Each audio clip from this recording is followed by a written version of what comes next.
Okay, good afternoon once again, students. Yesterday we were talking about antennas, some terminologies associated with the antenna, then some losses like power dissipated in the antenna and ground resistance, losses due to corona effect.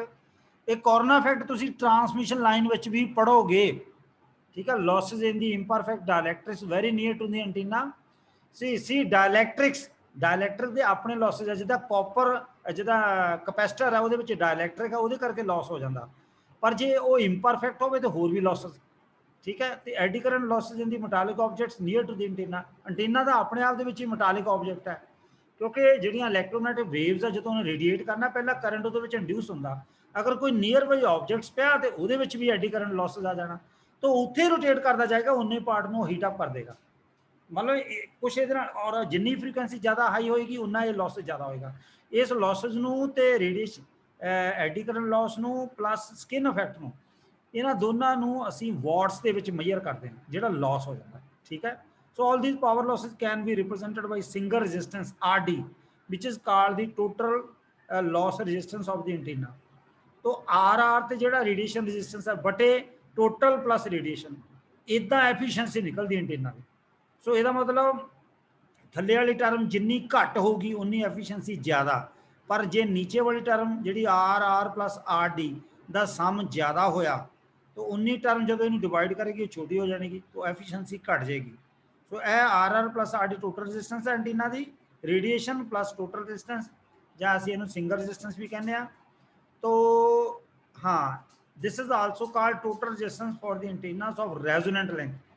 तो antenna क्योंकि ये भी ये मैं दसिया जिद भी L C circuit है उस पर्टिकुलर फ्रीकुएंसी उत्ते रेजोनेट हो जाएगा, ਜਾਂ ਅਸੀਂ कह लीए भी वो टैंक सर्किट की तरह ही काम करता भी उन्होंने पिकअप करेगा जिस करंट इंड्यूस होना। Resonant antennas have lengths which are multiples of half wave length, ये कल ही दसता सी। Therefore low and medium frequency antennas have low efficiency, low and medium frequency antennas have low efficiency because making them of resonant length at least lambda by 2 is practically impossible। ਜਿਹੜੇ लो frequency वाले antennas ते medium frequency वाले antennas resonant length ते बनाना। Resonant length का मतलब ਜਿਹੜਾ antenna ਅਸੀਂ design करना ਉਹਦੀ ਜਿਹੜੀ लेंथ है वो multiples of half wave length होनी चाहिए। तो वो लो फ्रीकुएंसी ਦੇ क्योंकि वेव लेंथ बहुत ज़्यादा होंगी आ, इस करके इस antenna practically banana impossible, practically impossible। So efficiency of such antennas can be improved by using the techniques to improve the radiation resistance of them।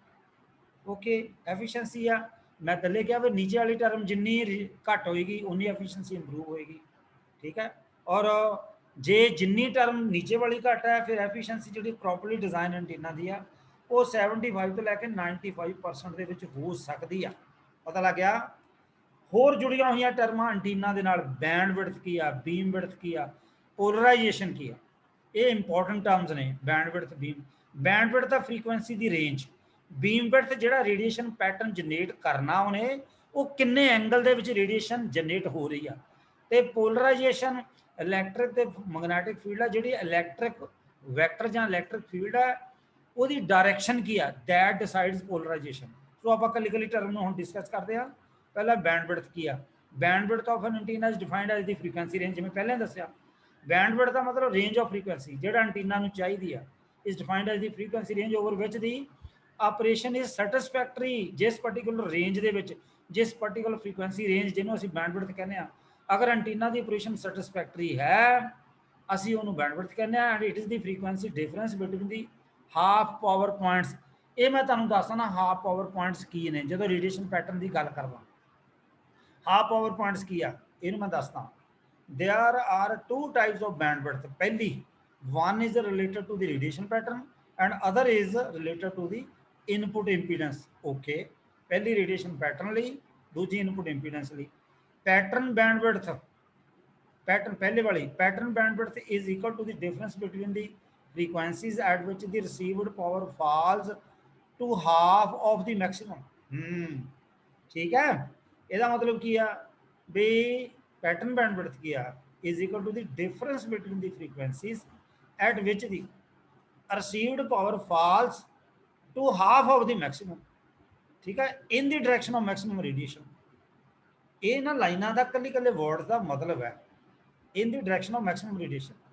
ਠੀਕ ਹੈ, ਹੁਣ ਮੈਂ ਤੁਹਾਨੂੰ ਹਾਫ ਪਾਵਰ ਪੁਆਇੰਟ ਦੀ ਵੀ ਗੱਲ ਕਰਦਾ ਤੇ ਹਾਫ ਪਾਵਰ ਪੁਆਇੰਟ ਕੀ ਜਾਂ 3 dB ਡਾਊਨ ਪੁਆਇੰਟ ਦੀ ਵੀ ਗੱਲ ਕਰਦਾ। ਓਕੇ, ਬੀਮ ਵਿਡਥ ਕੀ ਹੈ? ਬੀਮ ਵਿਡਥ ਮੈਂ ਜਿਵੇਂ ਪਹਿਲੇ ਦੱਸਿਆ, it is defined as the angular separation. Angular means angle ਤੋਂ, ਸੇ ਐਂਗਲ ਕਾਹਦੇ ਵਿੱਚ? Between the to half power points. ਪਤਾ ਲੱਗਾ? ਜਿਵੇਂ ਆ ਦੇਖੋ, ਦੇਖੋ ਆ ਰੇਡੀਏਸ਼ਨ ਪੈਟਰਨ ਆ, ਇਹ ਮੇਨ ਬੀਮ ਬਣਦਾ, ਮੇਨ ਬੀਮ ਬਣਦਾ ਇਸ ਪਾਰਟੀਕੂਲਰ ਡਾਇਰੈਕਸ਼ਨ ਦੇ ਵਿੱਚ। ਇਧਰ ਨੂੰ ਸਟਰੈਂਥ ਬਹੁਤ ਪੂਅਰ ਹੈ। ਸੋ ਜੇ ਇੱਥੇ ਇਹਦੇ ਹੈ ਜਾਂ ਇੱਥੇ ਕਹ ਲਈਏ ਜਾਂ ਇੱਥੇ ਕਹ ਲਈਏ, ਸੋ ਜਿੱਥੇ ਇਹ ਪੁਆਇੰਟ ਜਿੱਥੇ ਆ ਘਟਦੇ, ਜਿੱਦਾਂ ਆ ਜਿਹੜੀ ਡਾਟਡ ਲਾਈਨ ਹੈ, ਆ ਡਾਟਡ ਲਾਈਨ ਦੇਖੀ? ਸੁਣ ਰਹੇ ਬੱਚਿਓ? ਹੈਲੋ ਹੈਲੋ, सुन रहे हैं बच्चों? हेलो हेलो हेलो बच्चों? हाँ जी सर। हाँ बच्चे पता नहीं कितने चल गए। आ जी डॉटेड लाइन है, ये एंगल बनता आ, समझ आई? सो एक्सट्रीम तो लैके नीचे तक आ देखो किन्ने डीबी डाउन है, 3 dB, पता लग गया? सो इस पॉइंट में असी हाफ पावर पॉइंट कहने। ਤੁਹਾਨੂੰ NFTL ਦੇ ਵਿੱਚ ਫਿਲਟਰ ਦੇ ਵਿੱਚ ਜਿਹੜੀ 3 dB ਪਾਵਰ ਆ ਉਹ ਹਾਫ ਪਾਵਰ ਪੁਆਇੰਟ ਹੈ। ਉਹ ਮੈਂ ਦੱਸੂਗਾ ਕਿਦਾਂ, ਕਿਸੇ ਵੇਲੇ ਮੇਰੇ ਕੋਲੋਂ ਜਾਂ ਤੇ ਪਰਸਨਲੀ ਪੁੱਛ ਲਿਓ। ਜਿਹੜਾ ਮੇਰੀ ਬੁੱਕ ਲਿਖੀ ਆ ਉਹਦੇ ਵਿੱਚ 3 dB ਜਿਹੜੀ ਪਾਵਰ ਡਾਊਨ ਹੁੰਦੀ ਆ ਉਹਨੂੰ ਹਾਫ ਪਾਵਰ ਪੁਆਇੰਟ ਵੀ ਕਹਿੰਦੇ ਆ। ਕਿਵੇਂ ਬਣਦਾ ਉਹ ਮੈਂ ਦੱਸੂਗਾ ਤੁਹਾਨੂੰ। ਸੋ ਜਿਹੜੀ ਇਸ ਪੁਆਇੰਟ ਤੇ ਇਹਨੂੰ ਅਸੀਂ ਹਾਫ ਪਾਵਰ ਪੁਆਇੰਟ ਕਹਿੰਦੇ, ਪਤਾ ਲੱਗ ਗਿਆ? ਔਰ ਜਿੱਥੇ ਇਹ ਮੈਕਸਿਮਮ ਐਂਗਲ ਹੈ ਉਹਨੂੰ ਅਸੀਂ ਨਲ ਪਾਵਰ ਪੁਆਇੰਟ ਕਹਿੰਦੇ। ਠੀਕ ਹੈ? So 3 dB down points की कहने जहाँ दे लो, it is defined as the angular separation between the two half power points। Uh point ते ए पॉइंट इन्हां दे विच जिहड़ी एंगल दी सैपरेशन है, मतलब दो हाफ पावर पॉइंट दे विच जिहड़ी एंगुलर सैपरेशन है, हाफ पावर पॉइंट किहदे? पावर डेंसिटी रेडिएशन पैटर्न दे। आ पावर डेंसिटी रेडिएशन पैटर्न है ना, ਉਹਦੇ ਹਾਫ ਪਾਵਰ ਪੁਆਇੰਟਸ, ਇਹਨੂੰ ਕਈ ਵਾਰੀ 3 dB ਡਾਊਨ ਵੀ ਕਹਿੰਦੇ ਆ। ਔਰ it can be defined as the angular separation between the 2-3 dB down points, एक आ ते दूजा ए। समझ आ गई?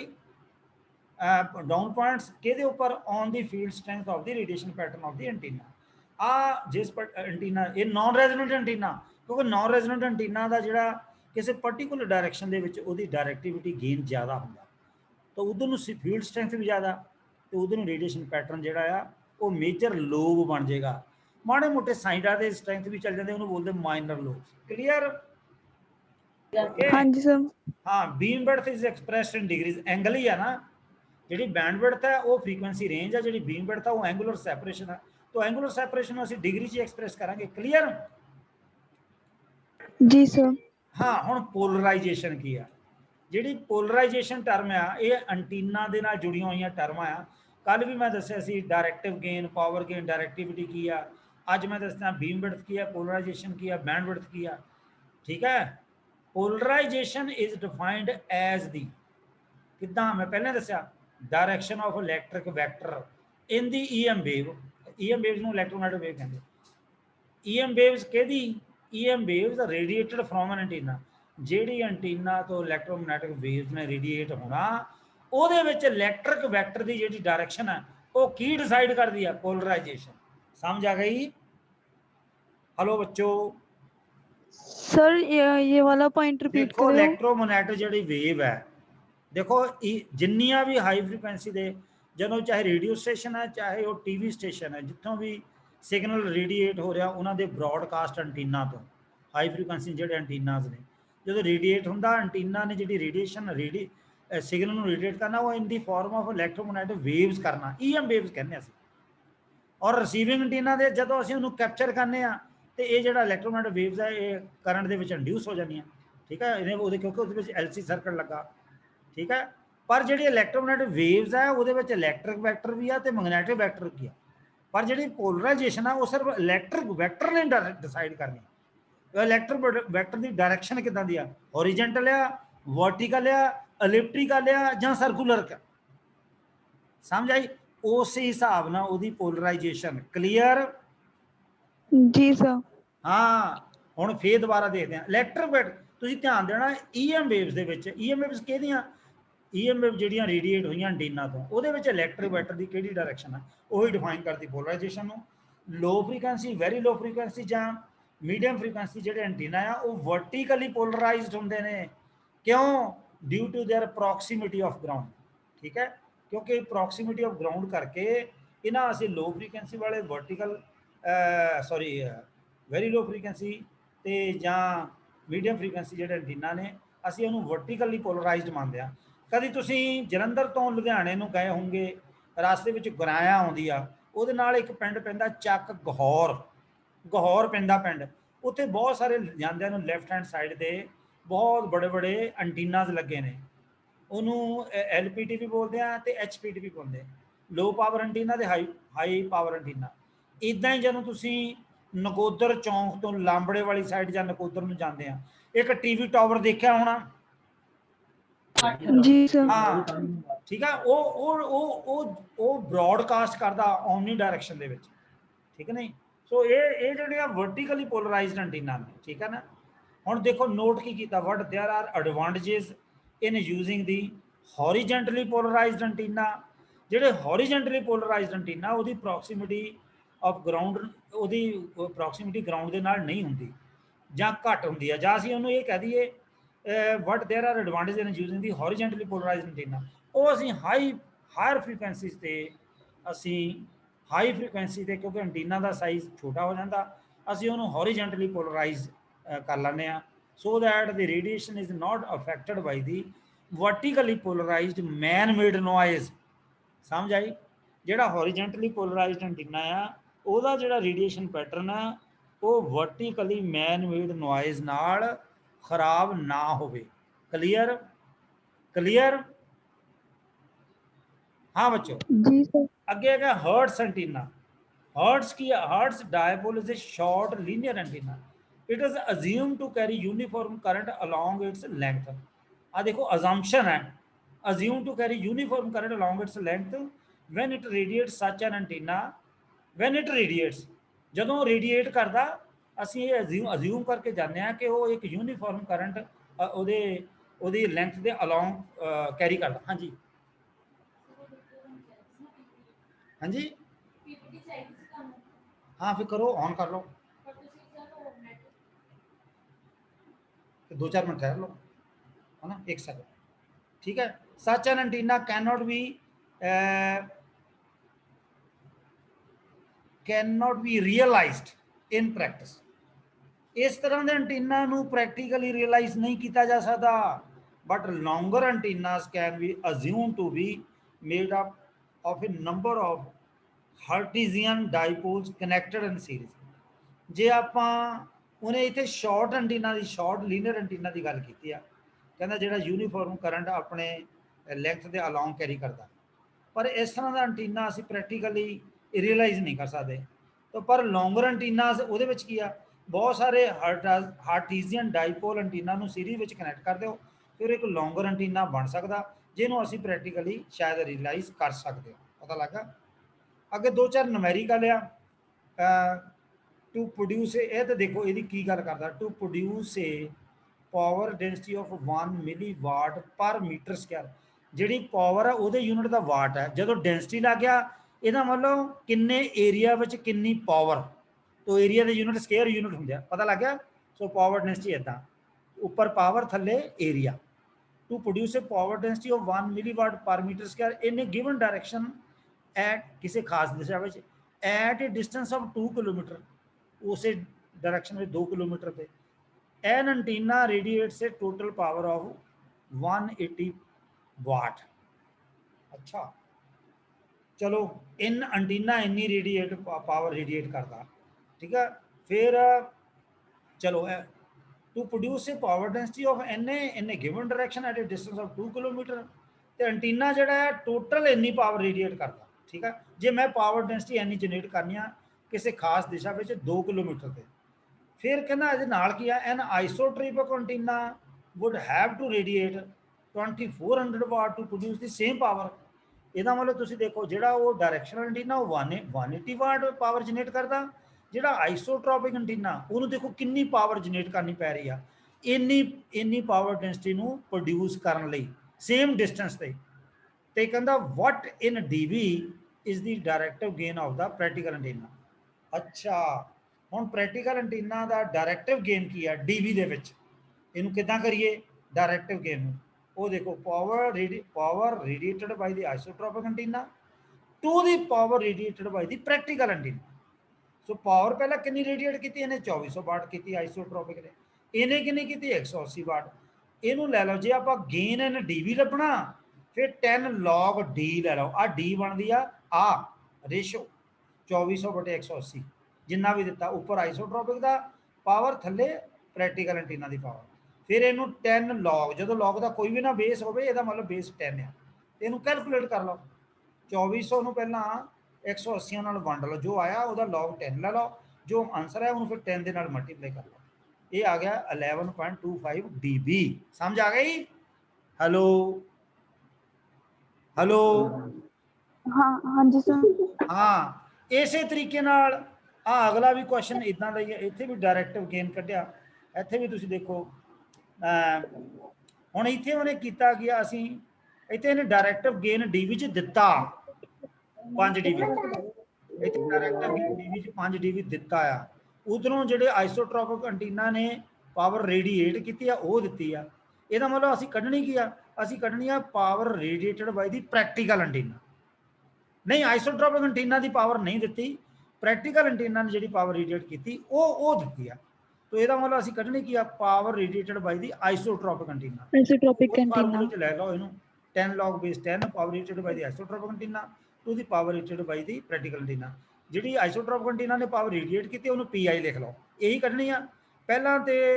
हाँ इनू हुण कैलकुलेट किद्दां करना, log base 10 ओके, इत्थों PI कढ़नी आ। पहला तुसीं इहनूं की करना ना 5 बटे 10 इधर ला जाओ, 1 बटे 2 हो गया ना, 1 बटे 2 इनू एक्सपोनेंशियल फॉर्म च ले जाके कढ़ना पैना, ठीक है एक्सपोनेंशियल फॉर्म च कढ़ना, क्योंकि लॉग का एंटी लॉग लेना पऊगा, एक्सपोनेंशियल फॉर्म च ले जाके तां इहदी इन्नी वाटेज निकलूगी। पता लग गया? ये फर्स्ट ईयर का या सैकंड सैम का मैथ आ, क्लीयर हुई? हाँ जी सर। हाँ ये हो जाऊगा, ईजिली हो जाएगी। अगला भी न्यूमेरिकल इदां दिता है, देखो अगला भी calculate the directivity of the antenna having following specifications, power gain efficiency, power gain efficiency, ठीक है, relation between the power gain directivity and ये भी दिते हुए आ। तो पावर गेन जिहड़ा आ वो एस रेशियो दिता होया जिहदी एफिशिएंसी 90% आ, पावर गेन जो 45 dB है तो एफिशिएंसी 90% है। Calculate the directivities for the antenna जिहदियां स्पेसिफिकेशन आ दित्तियां, ठीक है, उन्हें कुछ नूमेरिकल दिते आ, इन्हां चीज़ों तो नूमेरिकल करके थोड़ी एनालिटिकल अप्रोच लैके तुहानूं थोड़ी जी एंटीना की डेप्थ बारे पता लगूगा। आ देखो एफिशिएंसी किद्दां कड्ढी दी आ, इधरले पासे आ गेन आ, थले आ directivity D, AP is equal to eta into D, जे ईटा करना डी है तो नीचे लाया, AP साढ़े को गिवन आ 10 की पावर 10, 10 की पावर 10 का मतलब 1000, ठीक है, और जी इस वे एफिशिएंसी कितनी दी है 90%, 90 मीनस 100 मीनस 0.9, क्लीयर, ठीक है, एक तो गल ये हो गई। हम डी कटो, फिर डी कढ़ ला, एन कढ़ ले तो AP कढ़ ले, डी कढ़ने तो 1000 में 0.9 ना बन दे, डी इन्नी आ गई है ना, डी जी आ वो तुहाडी इन्नी आ गई। अच्छा दूजे पासे AP 45 दिता है, power gain in the form of ratio जिहड़ा आ वो साडे कोल AP कितना आ, इत्थों असीं कैलकुलेट करनी है, इदां ईटा नूं डी नाल गुणा करके आ 45 नूं उत्थों ही कैलकुलेट करना पैना। आ देखो डी AP की वैल्यू बटे 0.9, ठीक है, AP सानू इदां ही कैलकुलेट करना पैना। गल पल्ले पई, ये रेशो किदां दित्ती आ, इत्थे पावर गेन दिता आ, इत्थे पावर गेन दिता आ, इत्थे सानू AP की वैल्यू, इहनूं आपां कहना 0.9 नूं इन्ना गुणा कर देना, वो निकल जाना, ठीक है ना, लॉग बेस 10 फिर ले लेना असीं इहदा, इत्थों डी निकलिया जी, इहनूं कैलकुलेट करके, पर जे इहनूं आपां डी विच कन्वर्ट करना फिर 10 log बेस 10 लेना पैना, इस तरीके नाल, ठीक है। चलो इहनूं कैलकुलेट करके देख लांगे बाद जो ऑफलाइन तुसीं आए। इदां ही अगला एग्जाम्पल है, सो कुछ एग्जाम्पल दित्तियां होईयां एंटीना नाल जुड़ियां होईयां टर्मां, इहनूं तुसीं घर डिस्कस करो। अगे है यस रेडिएशन पैटर्न की है, वोल्टेज एंड करंट डिस्ट्रीब्यूशन। हाँ यस आ इंपॉर्टेंट टर्म है। हाफ वेव डाइपोल की हुंदा, हाफ वेव डाइपोल की है, ठीक है, हाफ वेव डाइपोल की हुंदा। हाफ वेव डाइपोल एंटीनास की ने, ये रेजोनेंट एंटीनास ने। कहता पिछले सैक्शन असीं देखा we have seen how a transmission line can be converted into a dipole antenna.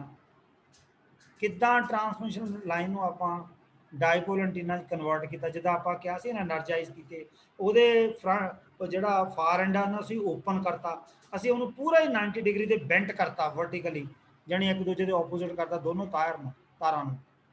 तो ਅਸੀਂ ਸਿੰਪਲੈਸਟ ਹਾਫ ਵੇਵ ਡਾਈਪੋਲ ਐਂਟੀਨਾ ਇਦਾਂ ਬਣਾ ਸਕਦੇ ਹਾਂ, ठीक है। आ देखो ऐदा, ठीक है, ਅਸੀਂ डाइपोल एंटीना ਨੂੰ रेजोनेंट एंटीना भी कहने हैं, ठीक है। आ देखो आ ओपन सर्किट ਜਿਹੜਾ फार एंड है, ਇਹਨੂੰ ਬਿਲਕੁਲ ਇਦਾਂ ਆ ਜਿਹੜੀ ਆਰਮ ਹੈ ਤੇ ਆ ਆਰਮ ਹੈ ਇਹ 180 डिग्री ਤੇ ਲੈ ਆਓ ਇਦਾਂ, ਯਾਨੀ ਇੱਥੋਂ ਨਾਲ ਐਂਗਲ ਆ 90 ਹੋਗਾ, ਆ ਵੀ 90 ਹੋਗਾ। ਇਹ resonant antenna corresponds to a resonant transmission line. Resonant antenna ਨੂੰ एक किस्म का रेजोनेंट ट्रांसमिशन लाइन वर्गा होंदा। रेजोनेंट ट्रांसमिशन लाइन की लेंथ की आ, ਉਹਦੀ line has a resonant length. Resonant length का की मतलब है, ये length which is multiple of half wave length. Clear, पहले ही दसता। तो जिन्ने भी डायपोल एंटीनाज ने उन्होंने लेंथ जिदा 1 into lambda by 2, 2 into lambda by 2, तो 2 कट गया, लैम्डा रह गया, 3 इंटू लैम्डा बाई 2। ये डायपोल एंटीनाज ने which are all multiples of lambda by 2, hence dipole antennas are resonant antennas। clear, ਉਹ antennas ਜਿਨ੍ਹਾਂ ਦੀ ट्रांसमिशन लाइन ਦੀ length half wave length ਦੀ multiples ਹੈ, ਉਹਨੂੰ ਅਸੀਂ resonant antennas ਕਹਿੰਦੇ। clear ਹੋਈ ਗੱਲ? ਹਾਂ ਹੁਣ ਤੁਸੀਂ ਨੋਟ ਕਰੋ ਆ ਜਿਹੜਾ ਦੇਖੋ ਇਧਰੋਂ ਅਸੀਂ ਫੀਡ ਪੁਆਇੰਟ ਕਰਦੇ ਆ, ਇਹ voltage and current distribution and dipole antenna ਦਿਖਾਏ। इधरों असी जो फीड किया इनू एनर्जाइज कर दिता, इधरों जो असी एनर्जाइज करता, ये उपर देखो आ वोल्टेज वाली लाइन आ करंट वाली लाइन है,